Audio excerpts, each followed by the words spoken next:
반가. 안녕하세요. 공인중개사법 박용덕입니다. 2022년 제33회 공인중개사 시험 대비 숫자 정리 강의를 하도록 하겠습니다. 숫자가 시험에 해마다 출제되는데요. 이 숫자를 정확하게 기억하고 있다면은 여러분들이 쉽게 문제를 맞출 수 있는 문제들이 많이 출제됩니다. 꼭 숫자 정리해서 여러분들 고득점으로 합격하실 수 있기를 바라면서 강의하도록 하겠습니다. 자, 먼저 1번 지문입니다.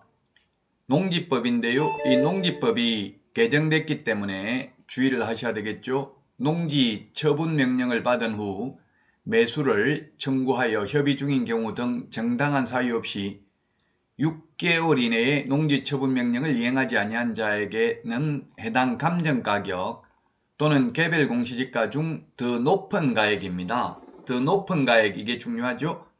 더 높은 가액의 100분의 25, 이것도 중요합니다. 100분의 25. 옛날에 100분의 20이었습니다. 이행강제금을 1년에 한 번씩 계속 반복 부과 징수합니다. 1년에 한 번씩이죠.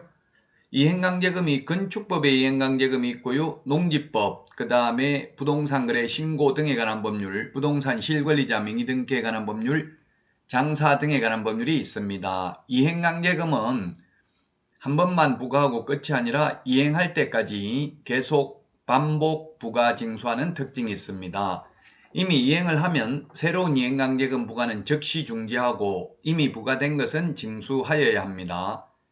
건축법하고 장사 등에 관한 법률은 1년에 2회 범위 내에 쓰고요. 농지법하고 부동산 거래 신고 등에 관한 법률은 1년에 한 번씩이고요. 그 다음에 부동산 실권리자 명의 등기에 관한 법률은 1차 이행강제금 10%, 2차 이행강제금 20% 딱 두 번만 부과하고 끝입니다.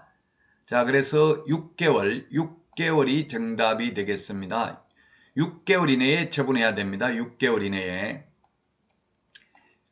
만약에 정상적으로 농지를 취득했다면 처분 의무기간 1년을 주죠. 그 처분 의무기간 1년 안에 처분하지 않았을 때 처분 명령을 합니다. 그러나 처음부터 거짓 부정한 방법으로 농지 취득자의 증명을 받았다면 처분 의무기간 1년 줄 필요 없이 곧바로 처분 명령을 할 수 있습니다. 처분 명령 받은 날로부터 6개월 이내에 처분하지 아니할 경우에는 감정가격, 개별 공시지가, 그 다음에 개별 공시지가가 없을 경우 표준지 공시지가 중에서 더 높은 가액의 100분의 25에 해당하는 이행강제금을 매년 한 번씩 부과합니다. 중요하죠, 이거. 개정됐기 때문에 농지법이 개정됐죠. 2021년 8월 달에 개정이 되어서 이제 2022년부터 시행되는 제도입니다. 6개월이 정답이 되겠습니다. 자, 그러면 다음 문제 살펴보도록 하겠습니다. 2번입니다. 중개법인의 대표자는 공인중개사이어야 하며 대표자를 제외한 임원 또는 사원의 3분의 1 이상이 공인중개사이어야 합니다. 3분의 1이 답이죠? 3분의 1.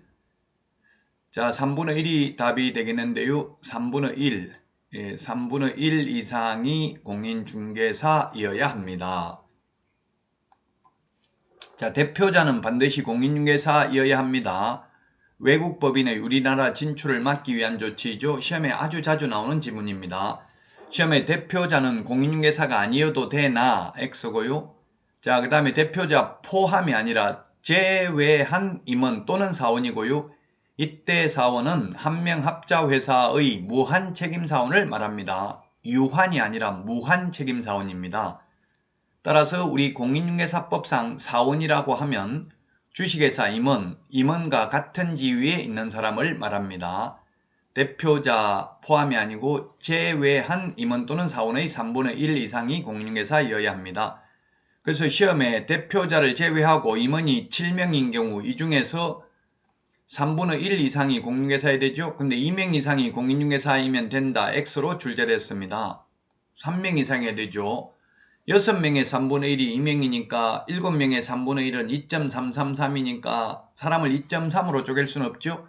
그래서 3명 이상이 공인중개사이어야 됩니다. 이런 것들이 시험에 출제됐습니다. 아주 자주 나오는 지문입니다. 계속 출제되는 지문이 반복해서 출제되기 때문에 여러분들은 계속 출제되는 중요한 문제를 꼭 숙지하셔야 되겠습니다. 자, 다음은 3번 지문 보도록 하겠습니다. 3번 지문. 협회는 공제사업 운용 실적을 매 회계연도 종료 후 3개월 이내입니다. 3개월 이내. 3개월 이내에 일간신문 또는 협회보입니다. 밋이 아니라 또는 협회보에 공시하고 협회 인터넷 홈페이지에 게시해야 됩니다. 옛날에는 2개월이었는데 지금 3개월로 바뀌었고요. 매수 신청들이 공제사업 운용 실적도 마찬가지입니다. 매 회계연도 종료 후 3개월 이내에 일간신문 또는입니다. 협회부에 공시하거나가 아니라 하고 협회 인터넷 홈페이지에도 게시하여야 합니다. 3개월이 되겠습니다. 자, 다음은 4번 문제 보도록 하겠습니다. 4번 문제. 토지거래 허가 신청에 대하여 불허가 처분을 받은 자는 그 통지를 받은 날로부터 1개월 이내입니다. 1개월 이내에 시장군수구청장에게 매수 청구할 수 있다. 네, 1개월이 5번 나오는데요. 매수 청구 1월 이내에, 그 다음에 허가 또는 불허가 처분에 대한 이의신청 1월 이내에, 선매자 지정 통지 1월 이내에, 선매협의 완료 1월 이내에, 선매협의 완료 조서 제출 1개월 이내입니다. 다 1개월입니다. 1개월, 1월 같은 말입니다. 그러나 토지거래 허가제도에서 30일도 하나 있는데요. 30일은 뭐가 있느냐 하면 이행강제금 부과에 대한 이의신청은 30일 이내입니다. 이행강제금 부과에 대한 이의신청은 30일이고요. 나머지 1개월이 5번 나옵니다. 다시 한번 해볼까요? 1개월. 허가 또는 불허가 처분에 대한 이의신청이 1개월입니다. 근데 32회 시험에서는 허가구역 지정에 대한 이의신청 1개월 이내 할 수 있다 X입니다. 왜 우리 동네가 허가구역으로 지정됐냐? 이거 이의신청은 안 됩니다. 다만 허가 신청을 했는데 허가 또는 불허가 처분을 받은 경우 그 처분에 대한 이의신청은 1개월 이내에 처분청에 할 수 있습니다. 이의신청을 받은 처분청인 시장군수구청장은 시군구 도시계획위원회 심의를 거쳐 그 처리 결과를 민원인에게 알려야 합니다. 이의신청 1월 이내에, 그 다음에 불허가 처분을 받았을 때 매수청구 1월 이내인데 매수가격은 공시지가입니다. 공시지가. 선매가격은 감정가격이고 불허가 처분을 받았을 때 매수가격은 공시지가. 공시지가가 보통 더 낮죠. 자, 그 다음에 선매자 지정통지 1개월 이내에, 선매협의 완료 1개월 이내에, 선매협의 완료 조서 제출도 1개월 이내가 되겠습니다.